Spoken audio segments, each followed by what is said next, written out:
कश्मीर के रामबन में कुदरत ने ऐसा कहर बरपाया कि जो तस्वीरें आ रही हैं उन्हें देखकर किसी का भी कलेजा कांप सकता है।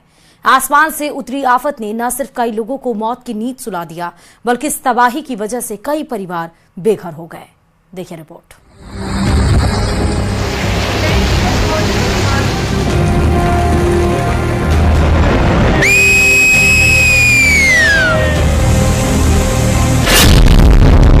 कुदरत के रौद्र की भयानक तस्वीरें।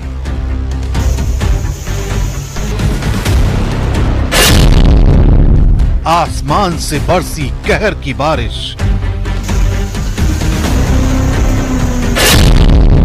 और फिर फट पड़ी जमीन। भयंकर भूस्खलन ने ली लिए सपने और जिंदगी।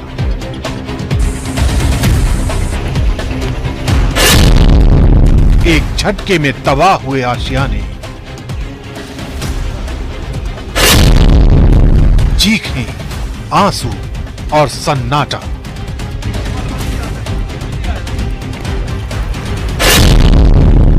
रामबन में कुदरत ने छोड़ी एक दर्दनाक कहानी।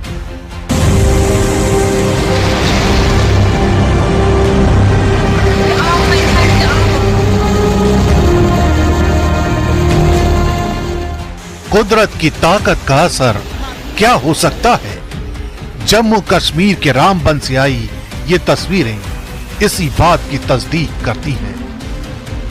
ट्रकों और गाड़ियों की कब्र कहाँ बन चुकी है। जिन घरों में लोग जिंदगी बसर कर रहे थे, वो आशियाने भी इस कहर में जमींदोज हो चुके हैं। न सड़कें बची हैं, न बस्तियां। आपदा ने यहाँ सब कुछ ले लिया है। मदद के लिए नहीं आया। पूरा 12 घंटे हो गए, फिर से रात हो गई है, अब फिर से बारिश हो रही है, बादल हो गया। हम डर रहे हैं, हम कहाँ जाएंगे। रात के 3 बजे ये बाढ़ आ गई, तो हम सोए हुए थे सब बिस्तरों में। तो जब यहाँ शोर हुआ तो सारे बाहर निकले, तो हम भागे। सारा कुछ जैसे था, माल मवेशी सब कुछ, खाली कपड़े लगे थे वो भी सब गिले हो गए। यहाँ एक ही रात में दर्जनों परिवार बेघर हो गए। वज्रपात, ओलावृष्टि और भयानक लैंडस्लाइड ने कुछ भी नहीं छोड़ा। अगर कुछ बचा है तो सिसकियां और मलबे में दबी उम्मीद।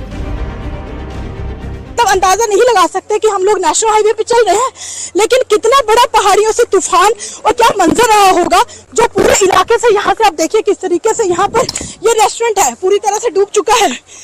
आप देखिए प्रशांत, ये तस्वीरों में आप कह रहे थे कि तस्वीरें बयां कर रही, तस्वीरें खुद बयां कर रही है। आप देखिए ये रेस्टोरेंट पूरे तरीके से मलबे का ढेर बन चुका है। आपको तस्वीरें दिखाने की कोशिश कर रहे हैं।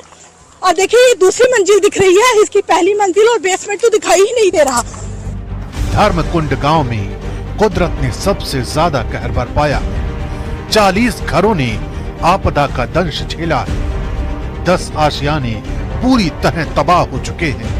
हालात बेहद गंभीर हैं। इसलिए शासन और प्रशासन लगातार हालात का मुआयना कर रहा है। तबाही के मंजर को अब सही करने के लिए पहुंचा है पीला पंजा।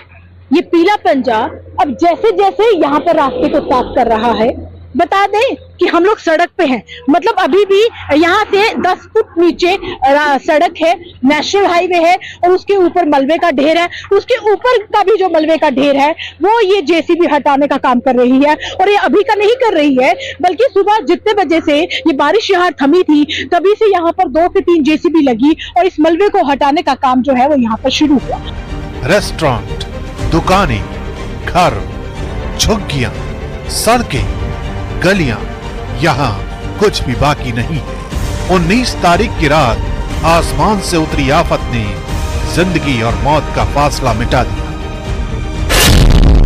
रात 1 बजे से अनहोनी की आशंका ने आकार लेना शुरू किया। जब मूसलाधार बारिश शुरू हुई, बारिश इस कदर हुई कि सिर्फ 1 घंटे के भीतर यानी रात 2 बजे बारिश ने सैलाब का रूप ले लिया।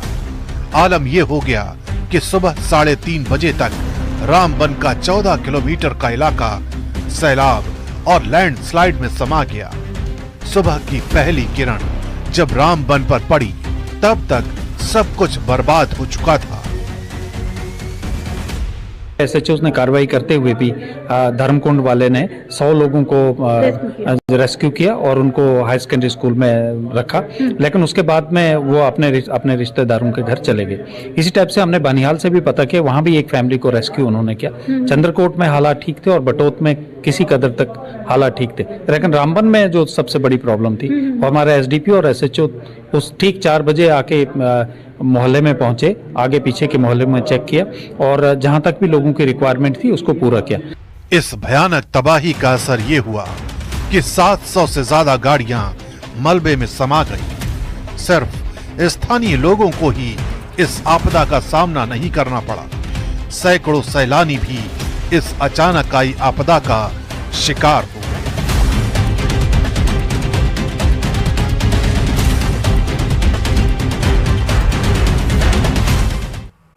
संशोधन कानून के खिलाफ ओवैसी सियासी रोटी सेकने में पूरी ताकत झोंकती है। वक्फ कानून के बहाने ओवैसी बीजेपी पर हमलावर है, तो वहीं कुछ ऐसी भी मौलाना है जो वक्फ संशोधन बिल के समर्थन में खड़े नजर आ रहे हैं।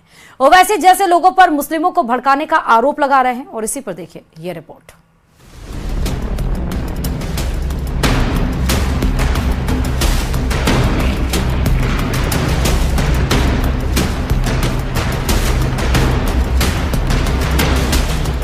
वक्फ संशोधन कानून के खिलाफ सियासी संग्राम के बीच असदुद्दीन ओवैसी ने अपने बयान से आग में घी डालने का काम जारी रखा है। ओवैसी ने कहा कि जब से बीजेपी सत्ता में आई है तब से मुसलमानों की मजहबी शिनाख्त पर हमला बोला जा रहा है।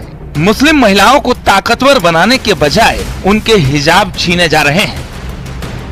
बुलडोजरों से मुसलमानों के घरों को तोड़ा जा रहा है। 11 साल से नरेंद्र मोदी सिर्फ मुसलमानों की मजहबी शनाख्त पर हमला कर रहे हैं। 11 साल से नरेंद्र मोदी सिर्फ मुसलमानों की मस्जिदों को छीनने की कोशिश कर रहे हैं। 11 साल से नरेंद्र मोदी मुस्लिम खवातीन को ताकतवर बनाने के बजाय उनके सरों से हिजाब को छीन रहे हैं। 11 साल से नरेंद्र मोदी बुलडोजरों के जरिए सबसे ज्यादा दलित और मुसलमानों के घरों को तोड़ दिया। वहीं कुछ ऐसे भी मौलाना हैं जो वक्फ संशोधन बिल के समर्थन में खड़े नजर आ रहे हैं। इसे पसमानदा समाज के लिए फायदेमंद बता रहे हैं। वक्फ संपत्तियों पर अवैध कब्जा करने वालों पर मुस्लिमों को भड़काने का आरोप लगा रहे हैं। इस वक्त में हम ईमानदारी के साथ इसकी आय बढ़ाएं और इसका जो धन है, जो पैसा है, जो अवैध कब्जा है, जो अपनी जगह पर इसमें तरह तरह तरीके के जो है भ्रष्टाचार जो है वो राइज हैं, उनको हम किस तरीके से खत्म करें, कम करें, और जो चीज इसमें आड़े आ रही है उसके लिए एक संशोधन बिल जो है वो होना चाहिए। तो जाहिर सी बात है कि ये हम लोगों के लिए एक बहुत बड़ी अपॉर्चुनिटी थी। वैसे वक्फ एक्ट में संशोधन की शुरुआत से बवाल जारी है। पक्ष के अपने तर्क हैं और विपक्ष के अपने। सत्ता पक्ष से लेकर कुछ मुस्लिम पक्ष के लोग भी इसके फायदे गिना रहे हैं, लेकिन सियासत करने वालों को ये बात रास नहीं आ रही है। Bureau report, news 18।